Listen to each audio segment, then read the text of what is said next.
Are you an athlete that wants to get faster?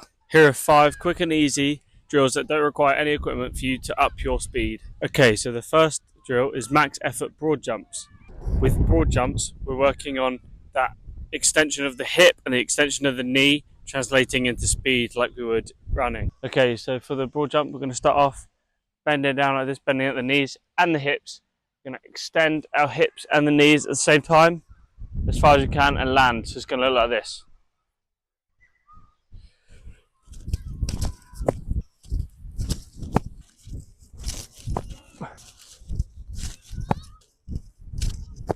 And I sometimes like to do this repeated. So it would be multiple broad jumps in a row. So look like this.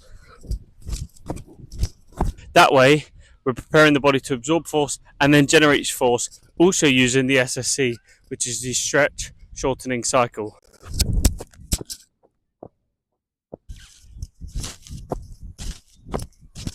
Okay, so the next drill is Pogos. I have done this quite a few times on the channel. They're a personal favourite of mine. I just really enjoy them. Really strengthening the ankle and its tendons, ready to prepare you for sprinting, both at acceleration, top speed, and deceleration. Okay, so one common mistake that people make with the Pogos is they're very passive with their jumping. We want to make these as max effort as we can. So when you're attacking the floor, when you're landing, you're going to hit with your toes. You're not going to touch the floor with the back of your foot. You're just going to hit with your toes. When you're coming up, you're going to attack the sky with your toes as well. So it's going to look like that. So that's something that a lot of people do wrong. We're really trying to help maximize force here to get you faster, and just doing that isn't going to do anything. Doing that is really going to work on that ankle stiffness as well as getting you faster.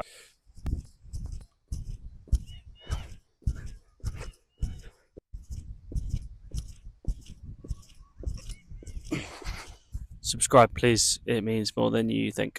Okay, so the third exercise is kind of a two-parter. So I'm going to talk you through the first part and then we'll go into the second part of how to progress that. So the first part is alternate bounds, basically changing each leg that we're bounding on. Okay, so the main coaching point here, we want our chin tucked and we want our chest and ribs over our pelvis. As we're not running upright when we're accelerating, we're running like this. So that's what this mimics whilst we're bounding.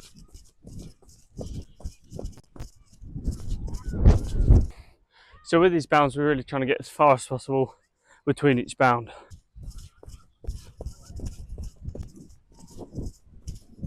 We'll then progress that into alternative bounds into a full sprint. This helps us translate it from the drill into actual sprinting performance.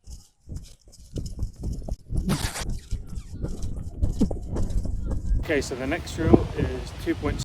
Standing like this or like this, literally how you'd start if you were going to race someone without actually going into a proper track start, and then just sprinting forward as fast as you can. I'd do this for 10-20 meters or so, and this is so that we translate the work that we're putting in the gym and the workout here into our acceleration and speed work. So we're working on acceleration with this drill, and the key coaching point for this drill is to not put your head up too early. You don't want to come up, you want to keep nice and low because you want to be driving forward rather than driving up in your first acceleration stage. So rather than going up and then sprinting, we want to sprint forward rather than sprinting up, if that makes sense. So we use as much energy as we can, pushing it forwards rather than upwards. So we're keeping our head low, chin tucked, ribs in front of our pelvis whilst we're accelerating forwards. And then the final drill is flying sprints. So what you're going to do is you're going to kind of be jogging, accelerating slowly. This bit doesn't really matter as much, but you want to be hitting your top speed when you get to a marker. You can either mark that with a cone or with a shoe, which I've done in the past with athletes and myself. I've just put out the shoe in. I'm currently in cleats, but if you're doing this on the track, then you'll be in spikes. Then you can use your other trainers to be your markers for you, so still no equipment needed. So as you're hitting that marker, you want to be going full speed for as fast as you can. I do this for 10 to 20 meters at a time. But yeah, the key is to be hitting your full speed as you hit that first marker, sprinting maximally all the way through until you hit that second. Basically, the best way to get better at sprinting is by sprinting. This incorporates everything that we've done in the gym and out here into that sprinting work. Okay, so as you can see, we've got the gate set up.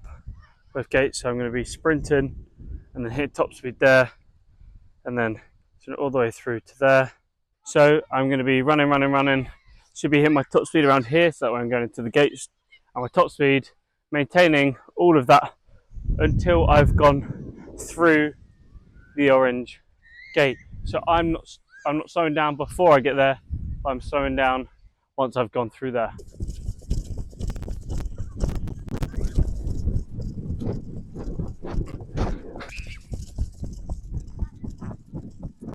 Okay, thank you very much for watching. Please subscribe to Pro Athletic Blueprint and follow us on our other socials if this video has helped you. Please stick around for some more strength conditioning and rehabilitation content.